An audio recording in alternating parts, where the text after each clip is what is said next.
guys, it's a Proud Cat Lover, and today we're going to be doing a pet update. So, this is going to be having all of the animals in it. So, first we're going to go see Annie. So, she used to be an outdoor cat, but then my parents brought her in, so now she lives upstairs in their room. But, she's down here because they let her roam. So, let's go peek out here. She should be out here. I call her my fluffy butt. There she is. Fluffy butt! Hey, little lady, what you doing, huh? What you doing? Yes. Look how fluffy she is, how beautiful. Oh my goodness, nope. She thinks I have food for her. She's running up the stairs. Anyway, that is Annie. We're going to whisper now because everyone's still asleep. We'll go out and see Squeaky. Okay.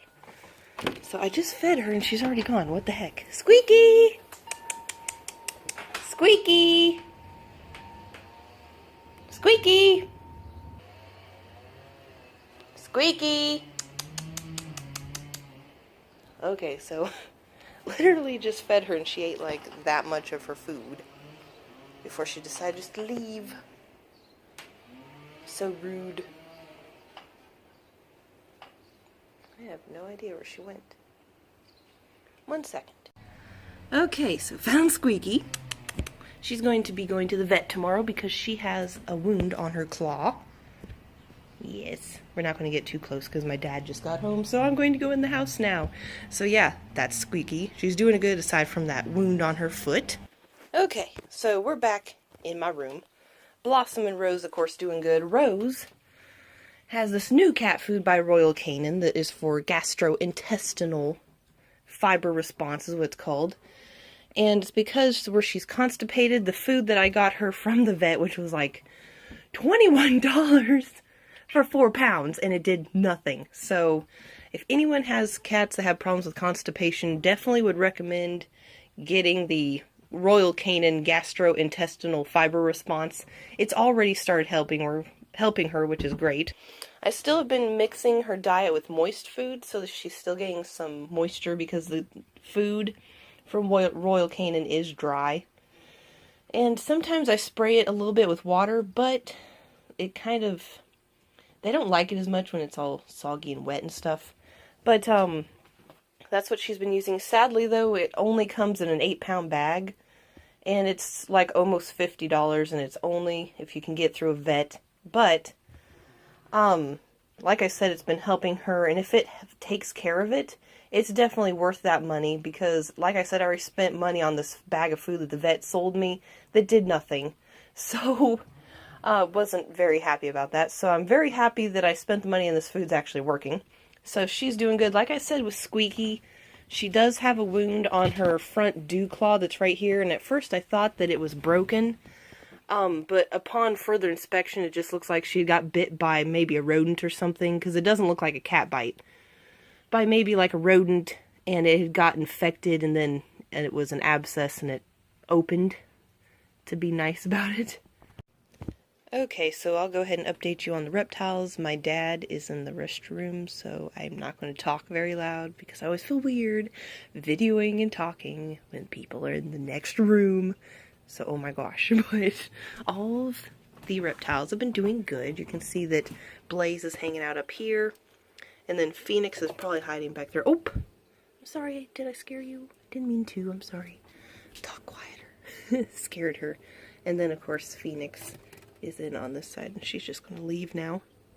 But I gave Phoenix a lay box, even though she isn't being bred and never will be. Just because sometimes females, when they get old enough, will start to produce eggs, and I just wanted to give her the option to bury them somewhere. This is my new humidifier for my room, so it helps with the humidity. Here is my little beta Sunset, so you can see his tail. It's still kind of ratty looking. It's kind of just stuck in a limbo, because the medicine didn't heal it. It just kind of seems like it slowed it down. And, I got a new snail for the tank, so it's over here. But I'm hoping that it, starts cleaning soon, because that I might have to take out and start cleaning myself if it doesn't. And it's starting to grow on the plants. So I was hoping that one snail would work, but I might have to get a second one because it just seems to not be able to keep up with the tank. I tried doing a half water change, like 50%, and it still did not help with the algae. It's like, oh my gosh, one problem after the next. So I'm hoping that his tail gets better. I don't want to give him a third treatment because that could really put a strain on his body. So we'll come over here. Open up in here. I see Magma already. He's hiding back here. He's doing good as usual. You can see he's a sneaky ninja hiding here. What you doing, huh? He's like, I'm sleeping. Just leave me alone. So, of course, this is Magma's tank. It's in 18 by 18 by 24 is his tank. So here's what it looks like. That's his water dish down there.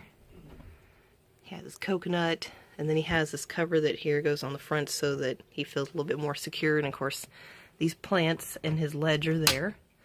Then this is Embers. She has plants as well. And this is her. She has a little bit more stuff. You can see she's already been looking in the lay box. Even though she just laid like 6 days ago, she's already looking around in there. I'm wanting to get a plant like this for Magma, but I don't have one right now because it makes the tank look a lot fuller, and his is just kind of empty looking in that space up there. But that is that. I'm not seeing her. She's probably, yeah, I can see her. She's, I put this here, you can see her. She's hiding down there. She likes to hide in that greenery. And then Raja, I just fed last night, so I'm not going to get him out. I don't know where he is, but I'm just going to peek in this real quick. Nope. That's normally where he likes to hang out, but he's probably in his hot hide. So this is, of course, Raja's tank. And he actually likes to go up this, and he'll get onto this leaf platform that I put here, and he'll crawl into that plant back there that's hanging. And he'll sleep there. It's funny. So, and you can see how the humidifier has really helped, because normally this says like 65 and it's at 74. So I turned it off because all the tanks are pretty much around the same humidity. Then up here, I put a water barrier, whatever you want to call it. So, because I planted a succulent in there for the grasshoppers, and you can see they're really enjoying it. But they're not eating on it to where it would kill it or anything. Then, of course, they need to have new greens put in just because this heat lamp here, like this is their heat and that's their UVB, really dries out the greens, but the carrots not so quickly. Then, of course, they're just over there, you know, doing things.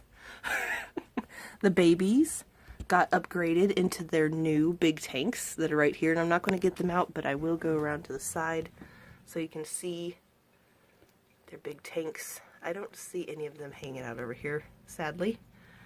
But that is their new tanks. These are twice the height, as you can see with their old ones here, as the old ones.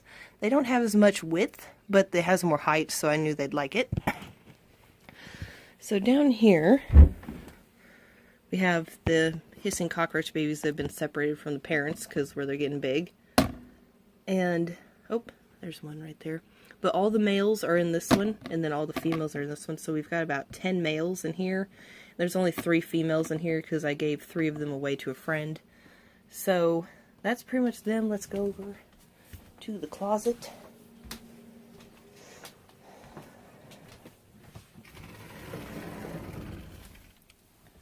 So in here we have the millipede, the desert millipede. And of course it made a little burrow under the moss because there's that hole right there. That's its little home that it made. It's under there right now. And I didn't bother putting the heat in there because when I did, it went to the opposite end of the tank. And I'm like, well, I'm not even going to run it if you're not even going to use it. So I decided just to not put the heat mat on there.